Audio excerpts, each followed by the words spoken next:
Bodha. Today we'll begin a new text. Now, before we begin the text,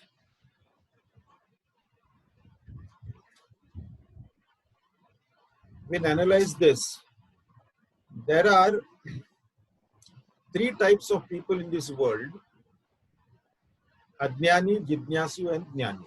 Ajnanis are the ones who are ignorant, and they take everything, they take this world as real. And Jnanis are those who have realized the self. So only these two people have no questions in their mind, there are no doubts.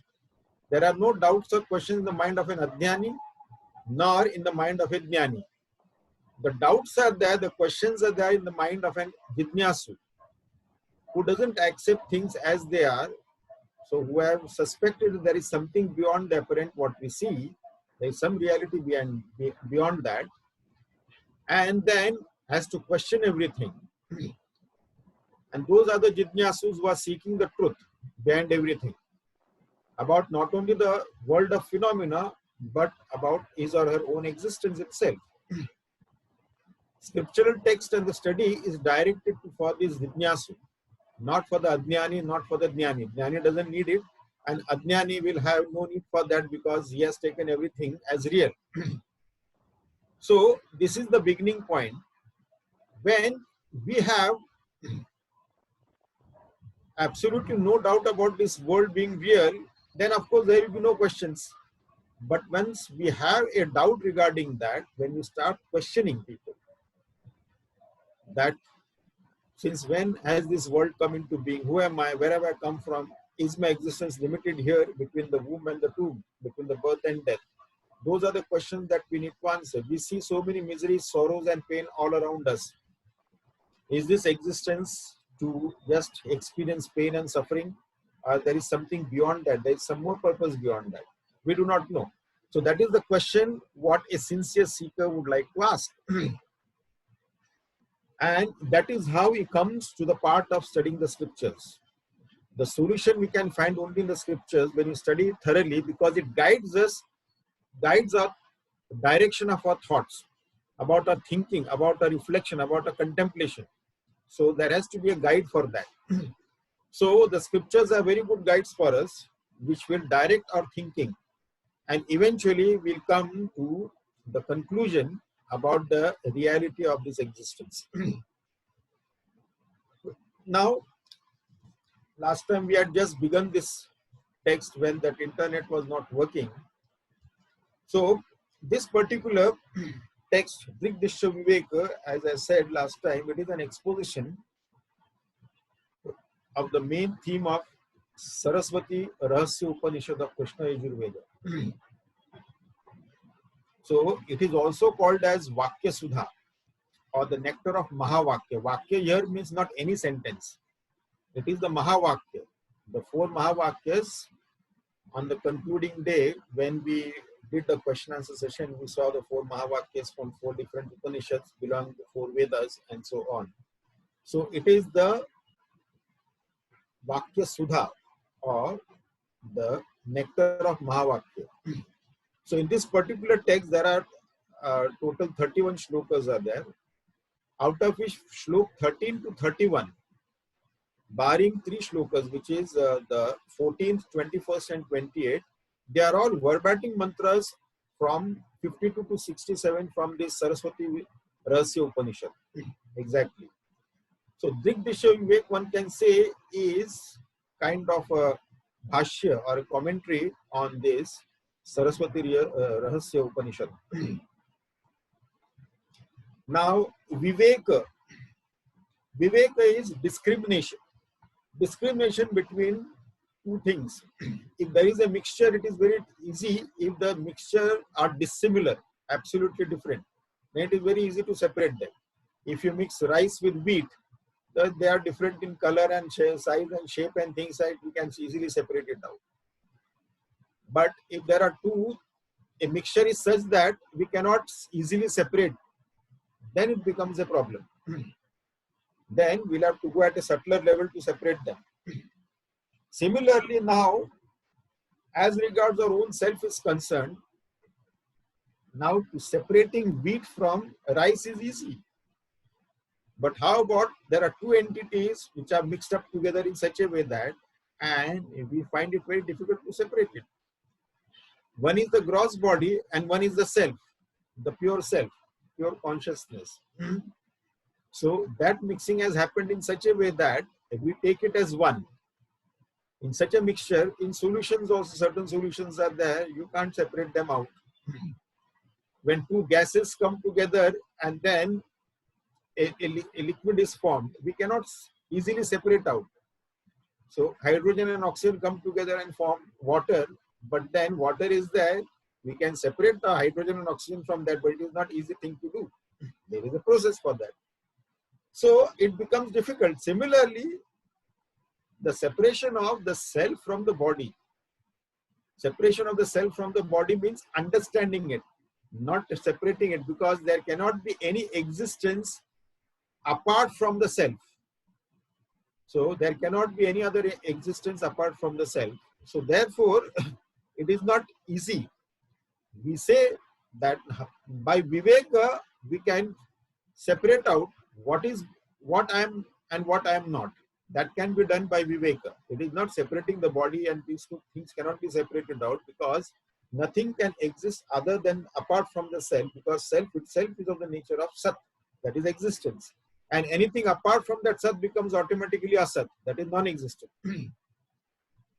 So this Viveka is very important, how to separate out the inert body and then be aware of, realize the conscious self in this Panchakoshas that is there with us. We are using it since birth.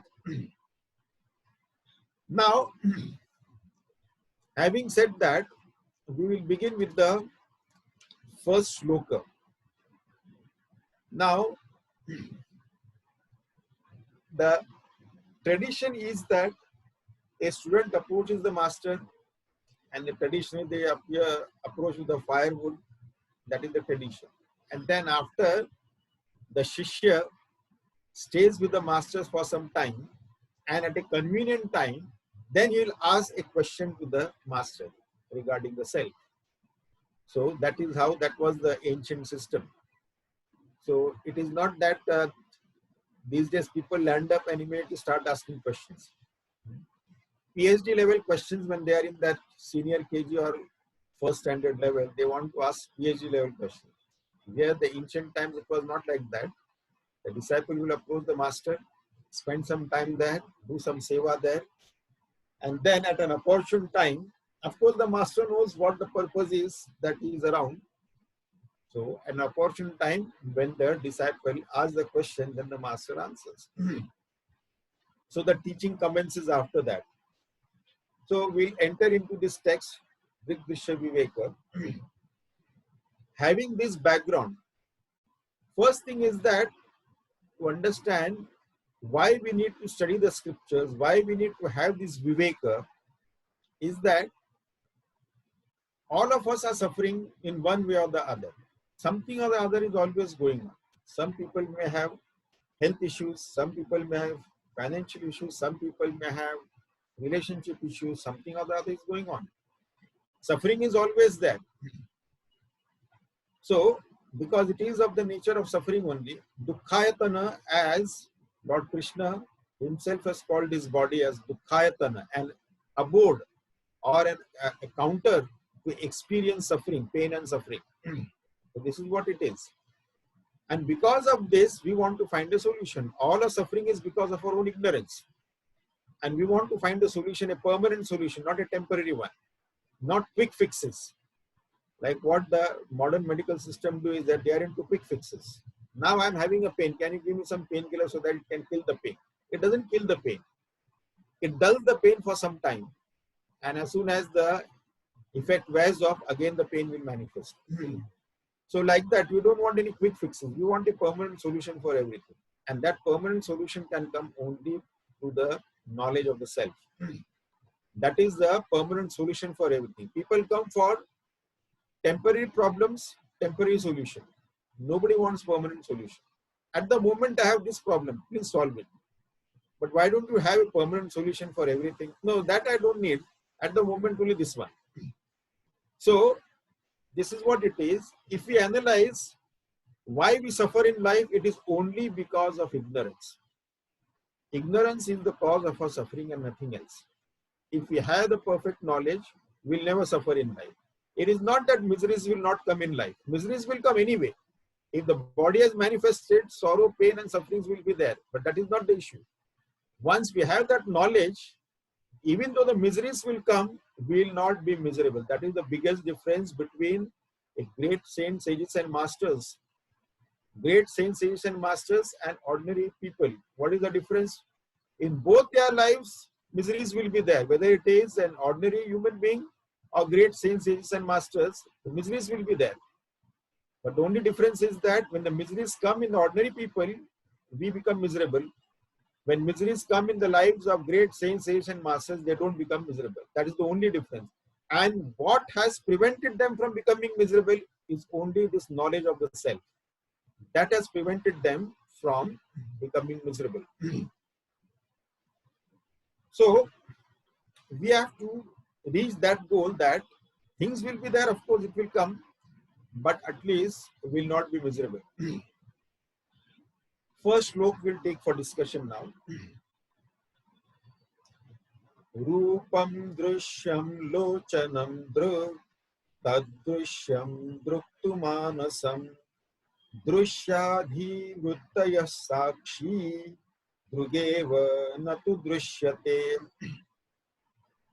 Rupam drishyam lochanam drug tadrishyam druktu manasam drusyaha dhivruttayah sakshi druk eva natu drishyate. So now Rupam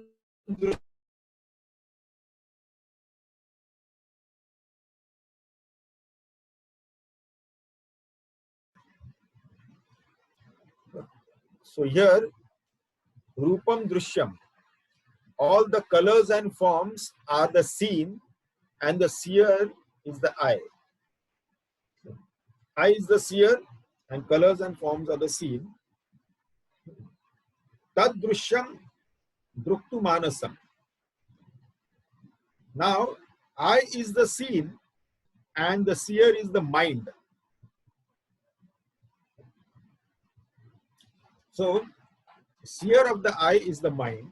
Now here the seer seen is different. Earlier, the colors and forms were the seen and eye was the seer. Now eye itself is the seen and the mind is the seer. Drusyaha dhivruttaya sakshi.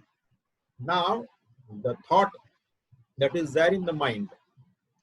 So that becomes the seen. The mind itself becomes the seen. That is, mind means basically thoughts. That becomes the seen and the seer is the sakshi. Drugeva natu drishyate. So the seer is the ultimate truth. So this is what it is. So now we have to analyze here in this particular shloka. First thing is that seer and seen, they are two different things. Number one. Number two is that they are different from each other. So seer can never be seen can never be seer. So that is one thing. Another thing is that seer cannot be one thing, one entity cannot be simultaneously seer and the seen. That is also not possible. Another problem is that the seer itself can't be seen and seer together. Not only that, but seer cannot see itself, nor seen can see itself. So seer and seen, they are different. Seer cannot be seen cannot be seer. So seer cannot see itself, then seen cannot see itself. Then seer cannot be known by the seen. That is also there. Because seer is conscious, chetanvat, whereas seen is not. Seen is always inert, insentient, jada. So that is the basic difference. Now here, we'll take a concrete example. Say for example, what is the scene? Mud pot. So mud pot is the scene. Eyes are the seer. But eyes have got a limitation. Eyes can see only colors and form.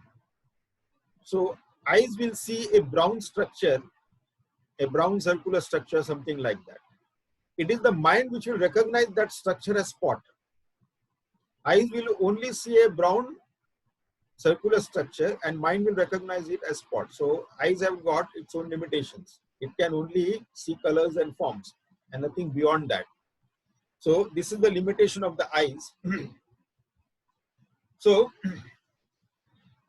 therefore, now the mind recognizes it as spot. Similarly, the consciousness recognizes the changes that are taking place in the mind. So there are different thoughts that are happening in the mind. So that is recognized by only the consciousness. Consciousness illumines all the thought. That is the Sakshi Chaitanya. So now, again, so eyes are the seen object, mind is the seer. Because eyes are the seen object and mind is the seer, and therefore we have got eye specialist. If eyes couldn't be seen, if that was not an object that could be seen, then there wouldn't have been eye specialist. Because eye is an object that can be seen, and therefore we have eye specialist also. Similarly, mind is also an entity that can be seen, and there is a seer of the mind, and therefore we have psychiatrist also. So mind is the object seen, and then Sakshi Chaitanya is the seer of the mind. That is the thought process that is going on in the mind.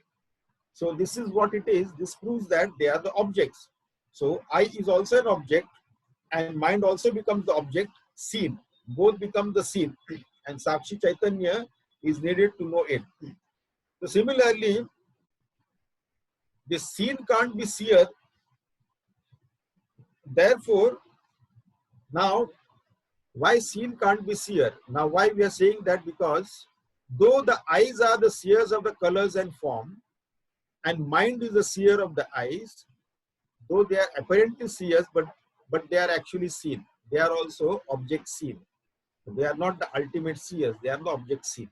They are the instrument through which it is perceived, but it is enlivened by consciousness. Otherwise, they don't have the capacity to see also. So, one has to understand this very clearly. Thereby, now, here in this particular example, let us see Rupam Drishyam Lochanam Druk Tad Drishyam Druktu Manasam Drishyaha Dhivruttaya Sakshi Drugeva Nati Drishyate. Now we have taken this, say for example, the mud pot we have taken. Now mud pot is a representation of all objects which has got colors and forms for the eyes. Okay, so all types of objects that is available for perception. So this mud pot will be considered as that. It will be included in that mud pot. Similarly, when we talk of these eyes, here the example is given. Adi Shankara gives example of eyes only, lochanam. But that doesn't mean only eyes, but other 4 sense organs also. So the skin, the ears, the nose, and the tongue. So these are the 4 other sense organs also is included in that. And then the modifications, and then the mind also. So all sense organs, all objects, and mind represents all types of thoughts that erupt. That is Vutti Vikara. So objects cannot illumine the subject. So objects have this limitation. They are inert, insentient, and therefore they cannot illumine the subject. Similarly, they cannot illumine the consciousness. Consciousness cannot be illumined by the mind also. So then, because they are inert, mind is also inert, the objects are also inert, the sense organs are also inert, they cannot illumine the consciousness. So maybe this consciousness may be illumined by some other consciousness. So that is also not possible. If you say that consciousness 1 is illumined by consciousness 2, then it will go regress into ad infinitum, because then consciousness 2 will be illumined by consciousness 3 and so on. No, consciousness is only one. So that is the illuminator, and that cannot be illumined by anything else. That is the illuminator of everything. That illumines everything. Some may think that maybe it is non-existent. Consciousness cannot be non-existent, because to call consciousness non-existent, who knew its non-existence? Actually, the existence of seen itself proves the seer. You see, the existence of seen object itself proves the existence of seer. So there is no other proof required for that. The very fact that we see objects, that itself proves there has to be a seer, a conscious seer, because the objects are insentient. So therefore, due to ignorance only, we take the seen as the seer. The body is seen, the sense organs are seen, so this is taken as the seer. So that is only because of our own ignorance, and therefore we suffer the modifications of this gross body and subtle body, because we take that as the seer. We identify ourselves with the gross body, with the subtle body, and the modifications that goes on in that automatically it belongs to us, and then we suffer because of that. So therefore, what happens is that this wrong identification with the instruments, with that which is insentient and inert, non-living, and then we identify with that, and therefore we suffer. So if something happens to the body, it is happening to me. If the body is suffering from some pain, so I'm having pain. I'm in pain. So it is not the body is in pain, but I am in pain, because now I have identified myself with the body. I am in pain. And then if the mind is miserable, then I don't say that my mind is miserable. I say I am miserable. So because the identification is complete, I don't say today my mind is miserable, or today my body is in pain. We say that today I am in pain, or today I am miserable, or today I am happy, and so on. So it is the wrong identity with these things. When we identify, then all the aches and pains of the body and the sufferings, the modifications in the mind, they all become mine, and I suffer along with that. So now, the purpose of this study of Vedantic scripture is actually to understand the difference, to make discrimination properly, to remove this ignorance for, that is, our own real self, the knowledge of the own real self. Now we don't have it, for that Atma Jnana. So that knowledge we can arrive at that knowledge only through proper Viveka, through proper discrimination. Without proper discrimination, we cannot arrive at that knowledge. A thorough analysis is required for this. So we have been doing the analysis through various texts, and this is specifically focused on that itself, Drig Drishya Viveka. So as the title ends with the word Viveka, the discrimination. This discrimination will give us the complete knowledge that what we are and what we are not. All that we considered ourselves to be due to our own ignorance, then we have to get rid of that. All that we have collected, the wrong knowledge, we have to get rid of that, and then come to the real self. Now, continuing this, what is seen and who is the seer for that? From the grossest objects to the eyes, eyes to the mind, mind to the Sakshi. This is how we have come. Now we further analyze this.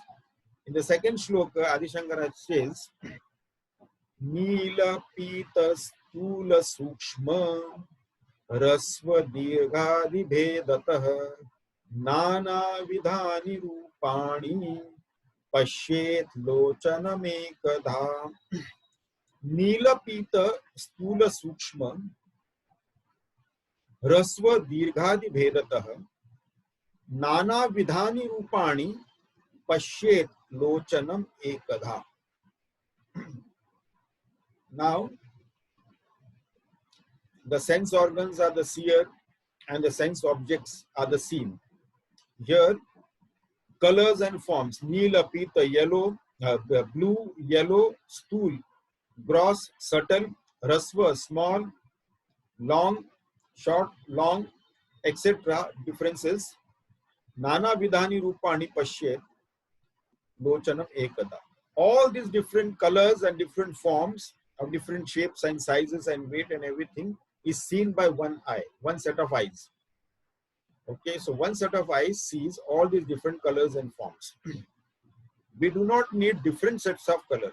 Only one set of eyes can see only blue color. Another set of eyes we need to see the red color. No.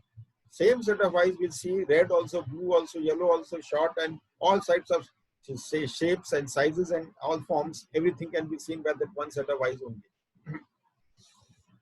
Now, each color and form are different, but seeing eyes are the same.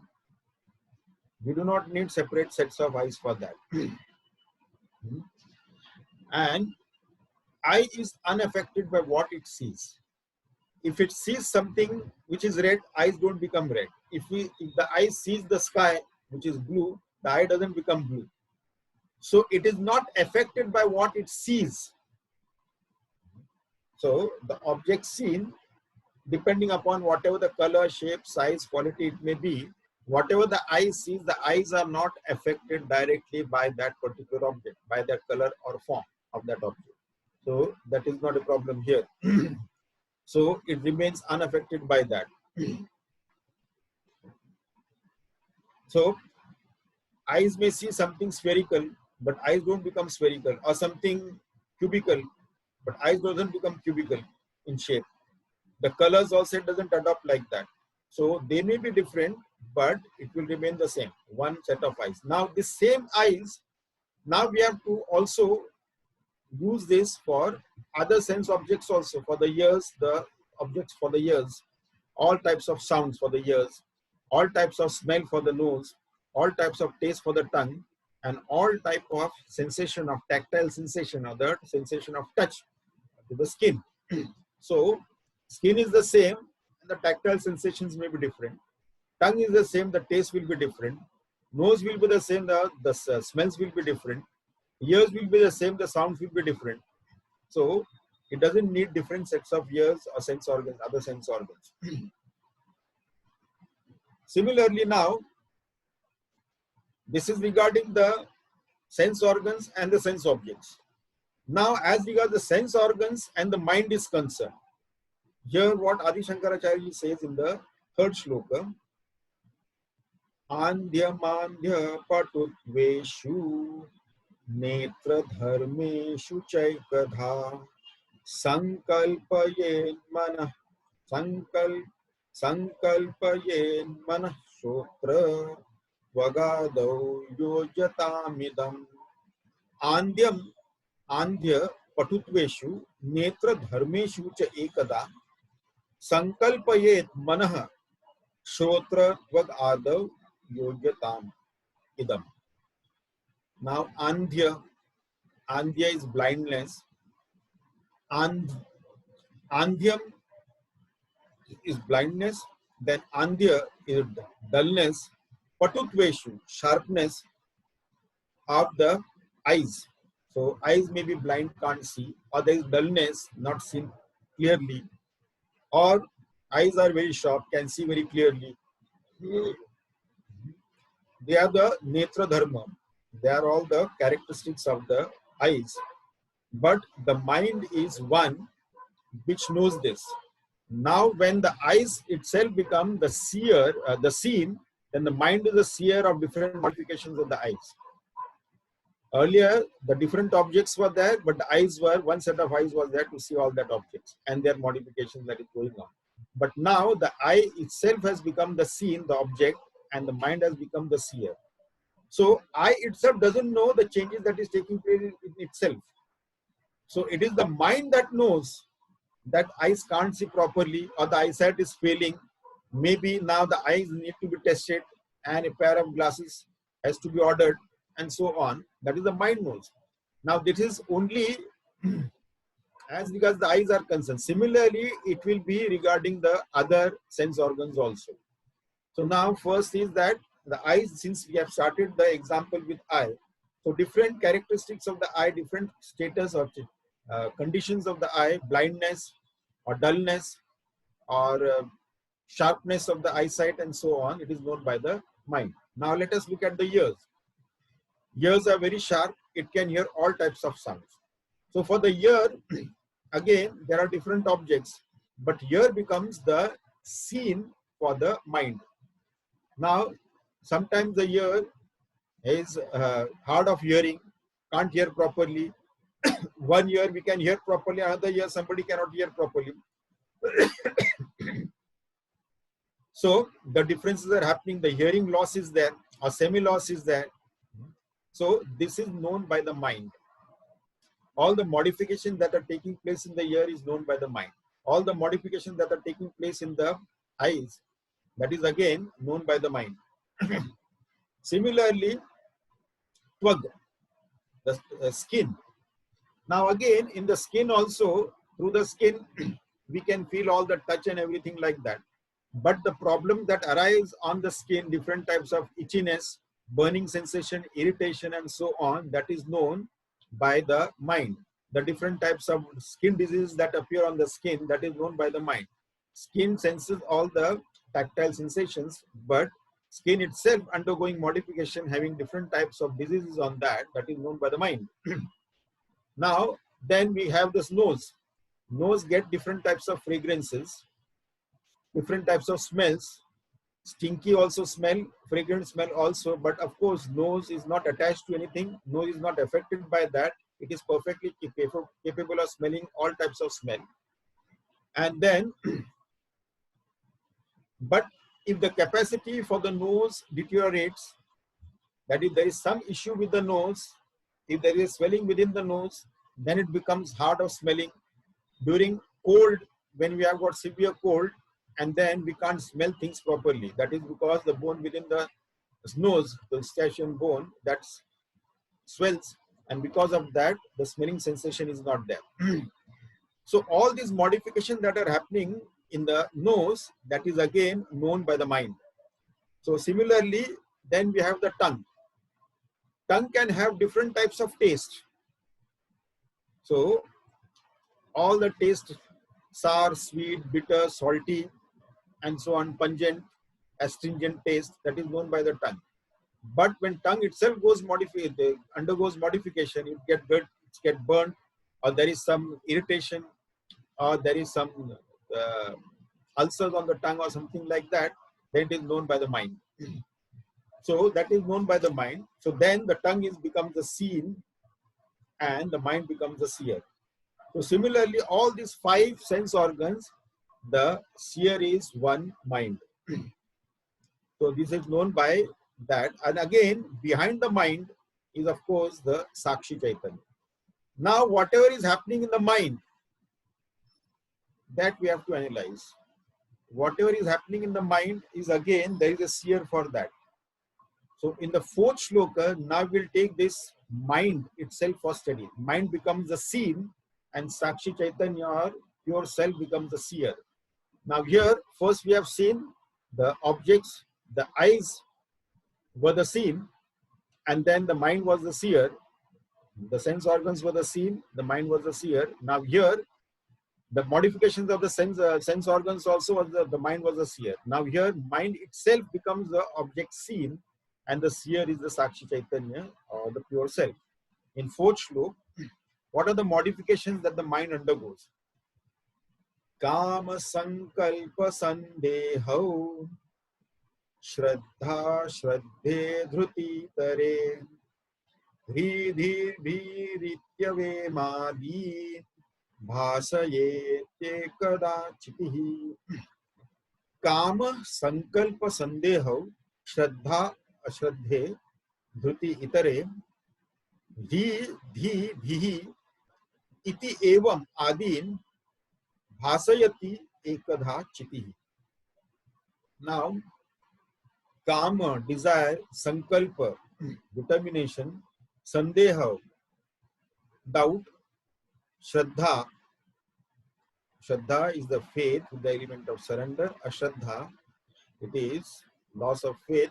Dhriti, Dhriti is the endurance. That is the power of endurance. Dhriti. Fortitude or power of endurance. Dhruti, adhruti, itare, adhruti. That is impatience also. Hri, shyness. Bhi, understanding. Bhi, fear. Iti evam adim. So now we'll take one by one these. All thoughts are modifications of the antakarana or the mind. They are inert, insentient objects. As the objects cannot be seen in the dark, it needs light to be seen. In a dark room is there, we cannot see the objects inside that.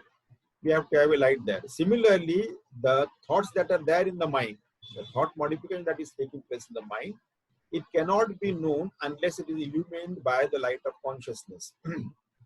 Because they are inert and they are non-cognitive unless it is illumined by the light of consciousness. Their own nature is being inert. So it has to be illumined by pure consciousness. Here, the pure awareness is called as Chiti. So, Bhasaiti ekada Chitihi, the light of consciousness, Chitihi. So, Chitihi illumines this various thought processes. Like dream is also illumined by this Chiti, light of consciousness. We have seen when we were discussing this Atma Bodh also, what light the dream. Because our eyes are closed, the room is also dark, we switched off the light, curtains are drawn, and in such darkness with the eyes closed, how we see in a dream, it's a brilliant morning and the sun is shining brightly, we are seeing the whole world awake and things like that. In what light do we see this? So it is in the light of consciousness that we see the dream world when we are sleeping with the eyes closed. So that is the light of consciousness. So Bhasaiti Chiti Ekada. Now, all the different thought modifications, we focus on that also, how one by one we'll take up. Kama. This is one thought modification that comes up. Kama is desire. Now, the desire is also a thought. Having a desire for something is a thought. So a desire, arising of a desire in the mind is a sign of incompleteness, limitation, finitude. Because we consider ourselves to be incomplete and therefore a desire arises to be complete. We want to be complete. And in ignorance, we do not know how we are going to have a sense of completeness. So we go by trial and error method that if I have this, then I'll be complete. If I have that, I'll be complete and so on. This is going on by trial and error method. And the whole life passes away and still we remain incomplete. So this is what it is. So this desire is a sign of incompleteness. And as soon as the desire manifests, we become miserable until we fulfill the desire. We will not be at peace until we fulfill the desire. So this is again the modification of the mind. Then sankalpa. Sankalpa is the determination.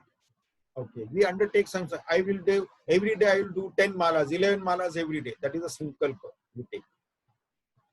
So sankalpa, 11 malas I will do every day. Then there is vikalpa.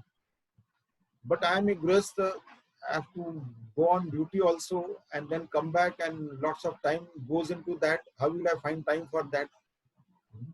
So there is the vikalpa. Maybe I should put it off. This kind of sadhana I should put it off after retirement. So this is vikalpa. So we have sankalpa, then again vikalpa, something like that. Then I should put it off after retirement. I should not take up like this. But I may think that maybe I can do just 1 mala per day instead of thinking of doing 11 malas per day. But the mind takes a convenient route out, easy way out. Okay, let us put it off after retirement. Not thinking of 1 mala also. Then sandeha. Sandeha is the doubt. Sandeha, doubt. So there will be a doubt. Will it benefit? 11 malas will take quite time. Is it worth spending that much time? Will it benefit? There is a doubt is there. Sandeha. So then, or what kind of benefit I will get, what good it will give, and this is what it is. So samshaya, this doubt is samshaya or sandeha. The thing is that in Bhagavad Gita, in chapter 4, verse 14, Bhagwan Sri Krishna clearly says, samshaya atma vinashyati, sandeha. So there should be no doubt regarding that. Sandeha. Then we have this Shraddha. Now, for a spiritual seeker, a seeker cannot proceed on the spiritual path without Shraddha. But as in spirituality, especially in the Vedantic teachings, Shraddha is not Andhashraddha, blind faith. First, we have to understand the meaning of Shraddha, though I have explained this many times. Shraddha, like many other Sanskrit words, cannot be translated into English language or many other languages as it is. So it cannot be translated. You cannot get a proper, complete meaning of that. Therefore, the word Shraddha is used in Sanskrit word Shraddha that is used in other languages in India also, in Marathi, Hindi, in South Indian languages, everywhere you will find the Shraddha word is used.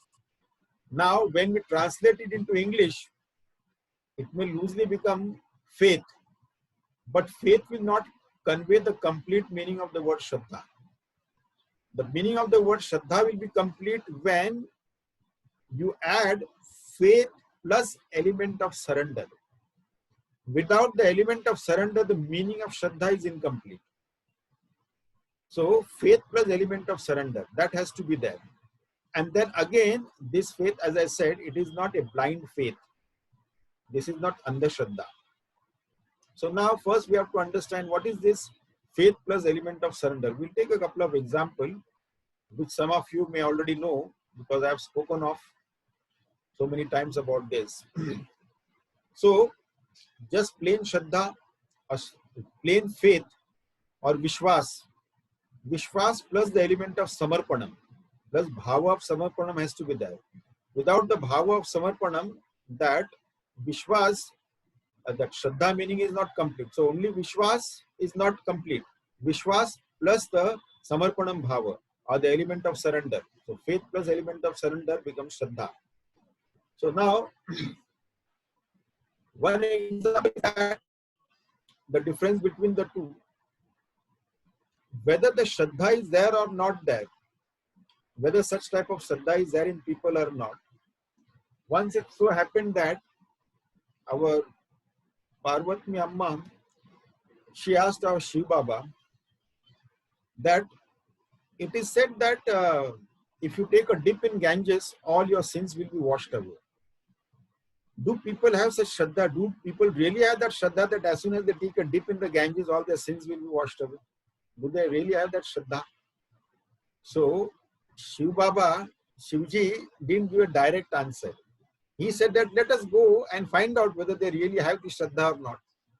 So they appeared, both Shiva and Parvati, they appeared in the form of a Brahmin couple and manifested on the banks of the Ganges. And then Shivji told Parvati Amma that I'll get into the river Ganga and then I'll pretend as if I'm drowning. Then you scream and shout and people will gather. You tell them that please save my husband, he is drowning. And when they start running, tell them that the one who is sinless among you, only he'll be able to save, otherwise the fellow who also will get drowned. Now having said that, so Shivji entered the waters, Ganga water, and then he started pretending as if he is drowning. Of course, Parvati Amma, as was decided, she started shouting, screaming and shouting, and then people gathered. What happened? They said that my husband is drowning, please save him. When people started running towards him in the river, she stopped them and said that only the one who is sinless among you will be able to save him. Otherwise, the one who goes to save him will also get drowned. Now everybody knows their own condition. So there were some people who were about to take a dive into the river, but they stopped there itself after they heard this. And now nobody is moving from their place. And now, and the screaming is going on Parvati Amma screaming and shouting is going on. Shivji Baba's pretense is going on more vigorously, but nobody is moving from their spot. Suddenly a man appears. He goes through the crowd and directly dives into the river, and Shivji, who was in the guise of a Brahmin, he saves him, brings him out. Now among the villagers, they were very curious to know who is such a sinless person in our village. So when they looked at his face, they realized that, oh, this fellow is the most sinful person of our village. So how could he save? So now this so-called sinful person tells them, yes, I accept that I have done a lot of wrong things in my life, but I also had that Shraddha that as soon as I touch the Ganges water, all my sins will be cleansed and I'll become Nishpapam, sinless I'll become, and I'll be able to save that lady's husband. But at the same time, so many people were standing in the Ganga river and taking a bath, yet they didn't move from that place. That is what Shraddha is. So, just having faith is one thing, and Shraddha is the bhava, samarpanam bhava has to be there. Like for example, when a devotee went to visit Ramakrishna Paramahamsa and told him that he is going to the Ganges to take a dip there. So Ramakrishna Paramahamsa asked him, why do you want to go to the Ganges to take a dip? So this devotee told him that I heard that if you take a dip in the Ganges, all your sins will be washed away. So I want to get that. So I want to try that. So Ramakrishna Paramahamsa said that you can go, you can have a good dip. But what will happen is, when you take the dip, all your sins will come out of you and sit on the tree which is on the banks of the Ganges river. And when you come out of the Ganga river, all those sins will be back onto you. So the devotee asked Ramakrishna Paramahamsa, why so? No, because you do not have Shraddha that your sins will be washed away. You have heard like that and you want to try it out. It is not that, okay, I am going to Ganges to wash my sins away. You are not saying that. I have heard it and I want to try it. Maybe it will get washed away. Who knows? So like that. So then nothing will happen. That Shraddha is not there. Shraddha and Samarpanam has to be there. This is a very important aspect of the spiritual path. So, what is this Shraddha which has got faith plus element of surrender? One more example I'll give you. There was one old man. From childhood, he had nobody, he was an orphan, nobody to look after him. So he used to cut woods from the forest and bring to the market, in the village market, and sell it there. So since he was all alone, in the old age also he used to do the same thing. But of course, in the old age, because of weakness, he couldn't cut too much of wood. So only a little bit of wood only he'll cut. And then his back was also bent with age, weak also.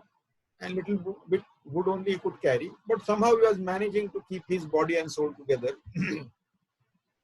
So one day while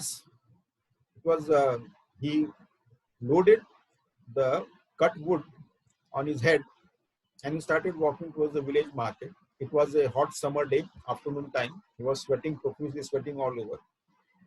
And then around at that time, the king happened to pass by that route on his chariot. And his eyes fell on this old man with this load of wood on his head. So he thought, I should do some good work today. So he stopped the chariot, because once in a while only we get this feeling of doing good work. So he stopped the chariot and he asked the old man to sit on the chariot and told him that I'll drop you wherever you want to go. So he wanted to give a lift to the old man. So the old man was very happy to see that the king of this kingdom is giving him a lift. So he sat on the chariot and the chariot started moving. After some time, when the king looked at the old man, he got a little surprised, because the old man was sitting on the chariot with the load of wood on his head. So the king told him, be comfortable, unload that load of wood onto the chariot and you can be comfortable and you can enjoy the ride also. So the old man tells the king, you have been very kind to me to give this lift. I should not take undue advantage of your kindness and burden, put my load also on the chariot. As it is, I am sitting on the chariot. I should not put the load of wood also on the chariot. Now, it doesn't make any difference to the chariot whether the man is sitting with the load on his head or the load is on the chariot. It doesn't make any difference to the chariot. But if you put the load down on the chariot, then he can enjoy the ride. He'll be more comfortable. This is exactly what we do. People go to the temples, to the great saints and masters. They go down to Sastanga Dandavat, to the Lord. And then when they get up from that, so they'll carry all the burden of their worries also on their head. Instead of unloading it there at his feet, they will again get up carrying this load back and walk out of the temple. So now that you have surrendered, prostrated to the Lord, unload that, unburden all the worries at his feet and walk out worry free. Free of all the worries. That is what has to be done. So Shraddha is faith plus element of surrender, where you surrender and unburden all our worries at his feet. So this Shraddha has to be there, and Shraddha is not blind. Understand that this Shraddha is not blind. So in Vedantic terminology, we place Shraddha in something that we do not know now, so that eventually we will know that. Once we know that, it is not a matter of Shraddha. Okay? As long as we don't know, then it is a matter of Shraddha. Once we know it, it is not matter of Shraddha. Like for example, in school textbook, in science textbook, we studied that. In astronomy, about planets we studied. There is a planet called Saturn with a ring. Now, we read that we have not actually seen that planet Saturn with the ring. That astronomer who discovered that and who has said about it, because he observed it. Now, we have placed Shraddha in that, okay, there must be a planet called Saturn. So, as the scientist says that, okay, there is a planet called Saturn. Now, we have an opportunity to go to a observatory.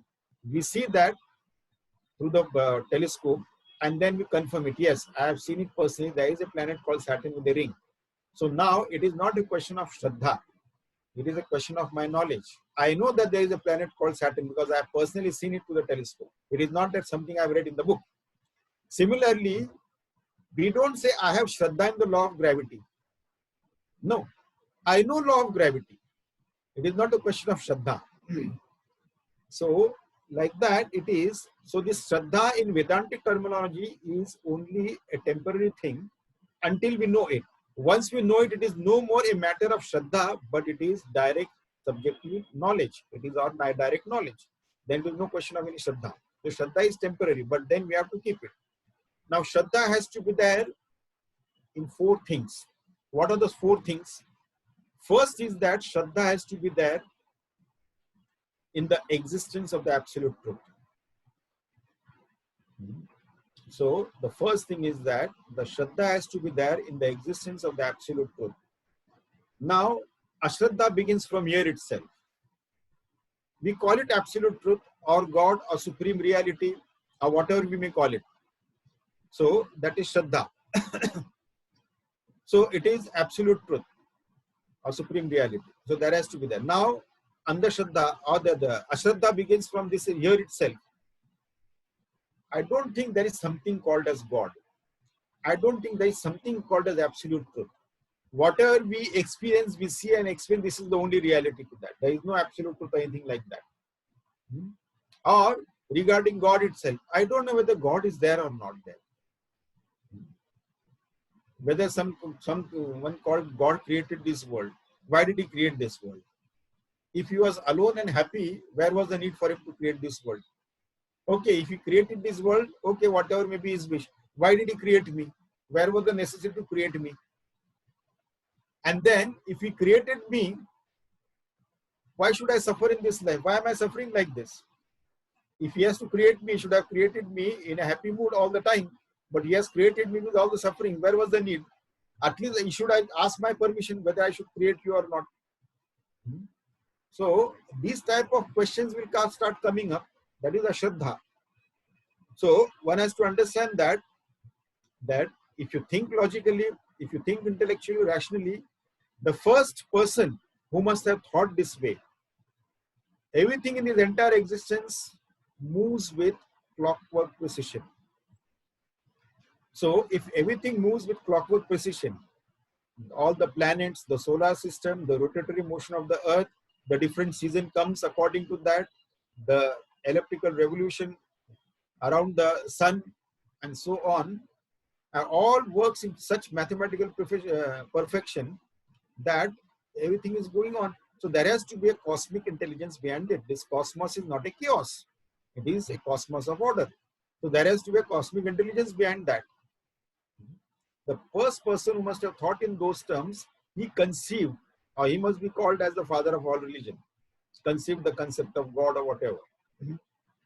And then the first person who must have seen this, that everything around him is changing continuously. He must have seen that everything changes, nothing remains the same. The trees grow, they become old, they fall off, they bear fruit, they fall off, and so on. The animals are growing, they die off, people are born, they grow, they die, everything keeps on changing, and his own body is also changing. And then he must have thought, but changes can take place, changes can be known only against an unchanging background. So that means I have also known the changes taking place in my own body. That means that unchanging thing should be within me also. First person who must have thought thus, he is the father of all spirituality. So that Shraddha is to be there in the existence of the absolute truth. Number one. Number two, the Shraddha is to be there in the scriptures. These scriptures are anadi. They are beginningless. They are apaurushaya.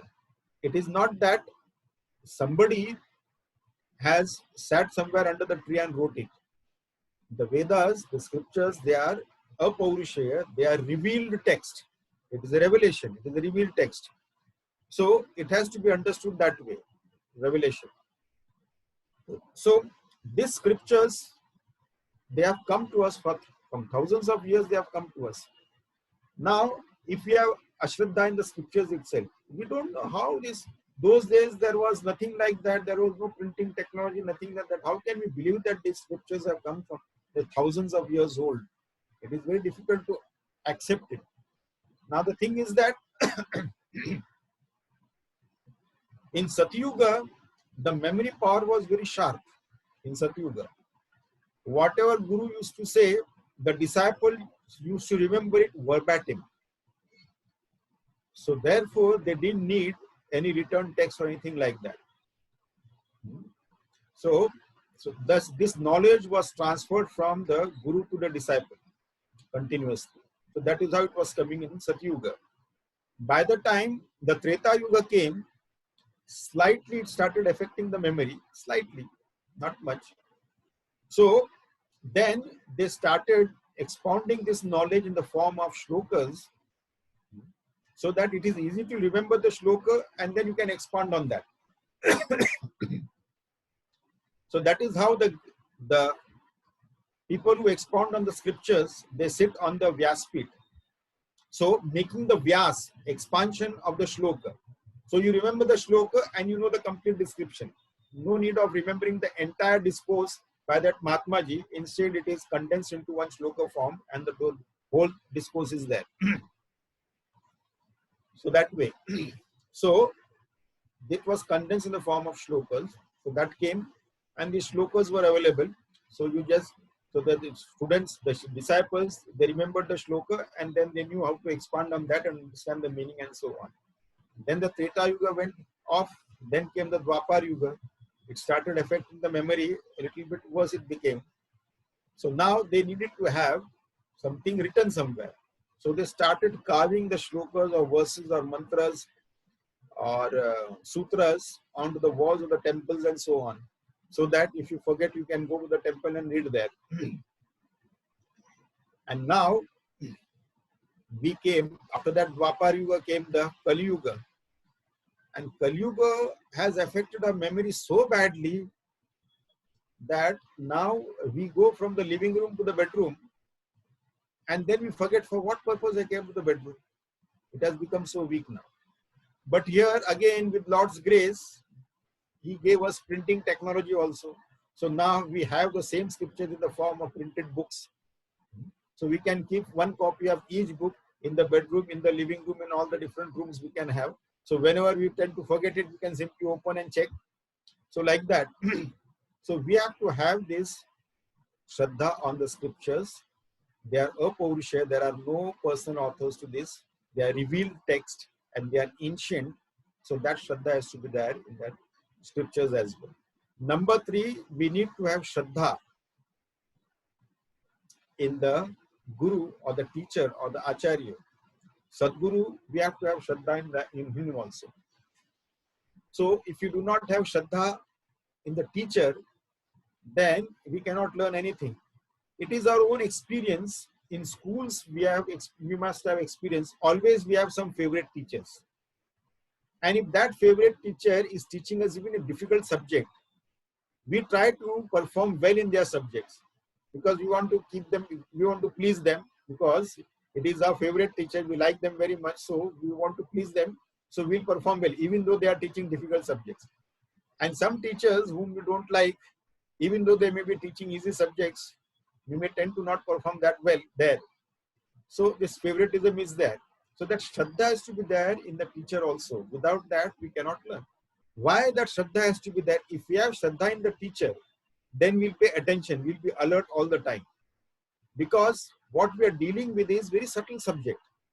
It is very difficult to comprehend. It is very subtle subject. And therefore, unless we are alert all the time, if our mind keeps wandering here and there, we cannot comprehend it. I'll give an example. Because there is a lot of communication gap also. We are listening to the scriptures, whether what we are hearing, what is said and what is heard. There is a first gap of communication. Have we heard exactly what was said? That is the first gap. Second is what is heard and what is understood. That is the second gap in communication comes. What is understood and what is interpreted. That is the third gap comes. And the fourth gap comes when we communicate it to someone else. So that is how it becomes a Chinese whisper. So this understanding has to be very clear. What the master, what the teacher is talking about, what subject he is dealing in, what understanding we are getting. Like for example, one seeker approached a master asking him for knowledge. So the master said that, okay, you stay here and over a period of time you will acquire knowledge. So one day this master was explaining to this seeker. Now this seeker must be from a city like Mumbai who has not seen a cow, cosmopolitan city like that. So he was explaining about the cow. Cow is an animal with 4 feet, a tail, and the long horns, and so on, and the different colors and the shape and size he was explaining. And this cow gives milk, which is white in color and which is very delicious. Now, armed with this knowledge, this disciple was passing by a village and there he saw a statue of a cow, exactly as described by his teacher. And then nearby that statue, there was a house whose whitewash was going on. And there was a bucket which contained this whitewash paint. So this disciple thought that, well, my teacher also explained to me that this cow gives a white liquid which is very delicious to taste. So this must be that liquid. And therefore, he took that bucket and started drinking from that. Of course, after drinking that, he fell sick. He landed in the hospital and he was very furious with his guru. As soon as the guru heard about him, he immediately ran to see him. Because a master has got love for their disciples, the seekers, what even 1,000 pairs of parents cannot give. That much love they have for the seekers, for the disciples. So he ran there. Of course, the disciple had decided that this fellow will no more be my teacher. So he refused to see his guru. He said that you are no more my guru. What kind of knowledge you gave me? So guru asked him, you explain to me completely what exactly happened. Well, you told me about the cow, yes. And then he explained that this is what I saw there and this is what it is. So the guru understood what must have happened. Then he asked him one question. Did you personally milk the cow? The disciple said no. That is where you committed the mistake. Had you milked the cow personally, this wouldn't have happened. So Shraddha in the teacher translates into being alert and attentive when the teaching is being given. So Shraddha in the existence of the absolute truth, Shraddha in the scriptures, Shraddha in the master, the guru, and lastly Shraddha in our own self. We have to have Shraddha in our own self. If you do not have Shraddha in our own self, then we cannot progress on the spiritual path. Somebody says that, okay, I have Shraddha in the existence of absolute truth. I have no doubt whatsoever about that. Even in the scriptures, I have Shraddha. Even in my guru, I have Shraddha. But I don't have Shraddha in myself that I will ever be able to realize the self. This will not work. We have to have Shraddha in our own self also. We'll be able to do it. Not having Shraddha in our own self will not benefit us at all. So that is very important. So Shraddha in 4 things. Ashraddha will not help us on the spiritual path. This Shraddha is very important for all spiritual seekers. In Bhagavad Gita also, Bhagavan Shri Krishna says, Shraddhavan labhate jnanam. So that has to be there. Then Dhruti. Dhruti is fortitude or power of endurance. This Dhruti has to be there that whatever happens to me, I will complete my tapasya, I will complete my sadhana. Every day I take a sankalpa of doing this much sadhana, I will complete it. That is Dhruti. Either about the sadhana or about the study of scriptures or whatever it is. And then Adhriti comes. Adhriti translates into impatience also. Oh, now so many shlokas to go. I have taken a sankalpa of doing 2 shloka every day of Bhagavad Gita. The shloka, their translation, word to word meaning, translation and commentary, and maybe 2 or 3 different commentaries, and then reflect over that, contemplate over that, 2 shlokas every day. Only 2 shlokas. So by the time the year is over, I'll be able to complete the Bhagavad Gita. But when I take up the study, after first few days, another 690 shlokas to go. I don't know whether I'll be able to complete or not. So this is that Adhriti, Dhriti, Adhriti, or impatience also translates into that. I want to complete it now, but then it is not possible. Then Ri is shyness. Like, what will people think that I have started the study of scriptures? Like once in a place where I was staying, one person who was next door apartment, he was an officer in municipal corporation. He retired. So I told him that now that you are retired, why don't you come for satsang? In the morning, 6 o'clock, we come for satsang. And I got a surprise of my life. He told me, he straight away without hesitation, he told me that, what will people say? What will people say? As if I told him to go and gamble somewhere or drink somewhere or something like that. So what will people say? And later on I learned that he has no problem. He used to drink and he has no problem in going to the bar. But coming to satsang, what will people say? Going to the bar, people will not say anything. Going to the satsang is a big deal for him. So this shyness, this is unwarranted. Then Dhi is the understanding. We have to have the understanding of the scriptures. We have to have that mind also, understanding also of the scriptures. Bihi, fear. The fear also could manifest. I hope I'll be able to complete the study of the scriptures. And it is actually not my book, somebody else's book I borrowed. I hope he doesn't ask, there is a fear. Or what if I drop the body without completing the study of the scriptures? What if I drop the body without realizing the truth? That fear is there. I don't want to take the form again. I don't want to take the form again. I want to realize it now itself, in this life itself. Another form I don't want. So this fear is there.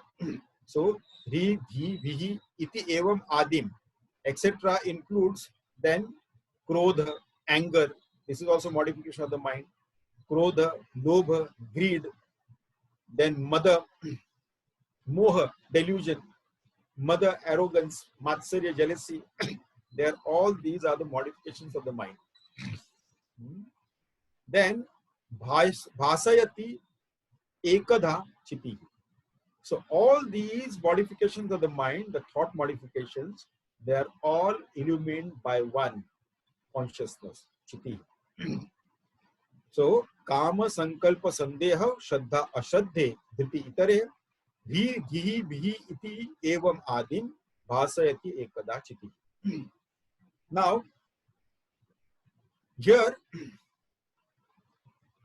this Chiti, Sakshi, then Atma Chaitanya, Brahman, all these all these words are synonyms, meaning the same supreme reality.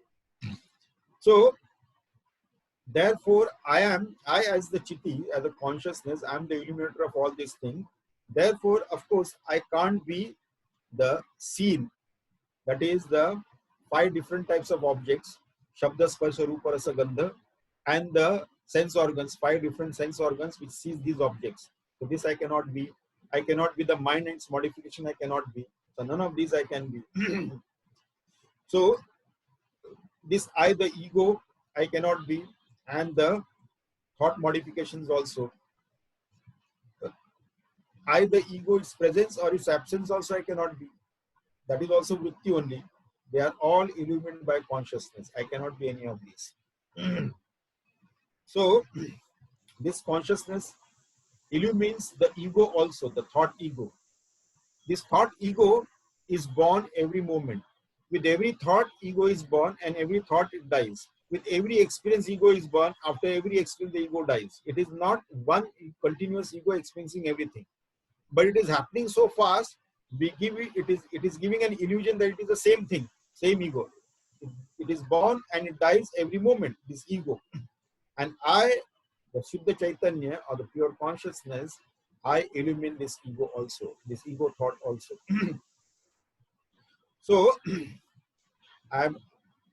the ego is born, but it will die. It is subject to modification. It is again inert. It is subject to the destruction also. And it is also, it gives sorrows and pain. It is sorrow giving. Because if that ego is not there, it will not identify with the modifications of the body and the mind, and therefore I will not suffer because of that. So it is also sorrow and pain giving. This ego is. I am none of this. So I am that pure self. Bhasayati ekada chiti. Now, having said that, the next shloka we will take up in our next session. That is on Friday. This Friday we'll take up the next session. Now, shall we conclude it now? If anybody has got a question, then you may ask question to Swamiji. On Friday. Bagaiji, you have any question to ask? Pankaj, can I ask you a question? Yeah, sure. Go ahead. Swamiji, Yes. The opening couplet in Ramayana says Parvati is Shraddha and Lord Shiva is Vishwas. What is the difference between Shraddha and Vishwas? I explained already. Sorry? I explained already Shraddha and merely Vishwas. I explained already. But are they two different things or are they the same, referring to the same thing? Shraddha means Vishwas plus element of surrender. Vishwas, just mere Vishwas, which doesn't have an element of surrender, doesn't complete the meaning of Shraddha. So there is a slight difference between Vishwas and Shraddha. Therefore, the word Sanskrit word Shraddha is used as it is in many languages. It cannot be translated. That is how I elaborated that when I was explaining about Shraddha. And I gave a couple of examples also to illustrate that about Shraddha. Thank you, Swami. Yogi Bhai, you want to ask any question? No, we can go ahead. Yeah, Asha, Auntie, Nothing. Padmini, Shobha. So, can we conclude now? Yes. Yeah, go ahead. Yeah, Okay. Swamiji, Shanti Path. We'll conclude then. Yeah. Om Purnamada Purnamidam Purnat Purnamudachyate पूर्णस्य पूर्णमादाय पूर्णमेवावशिष्यते। ॐ शान्ति शान्ति शान्तिः। हरिः ओम। श्री गुरुभ्यो नमः। हरिः ओम।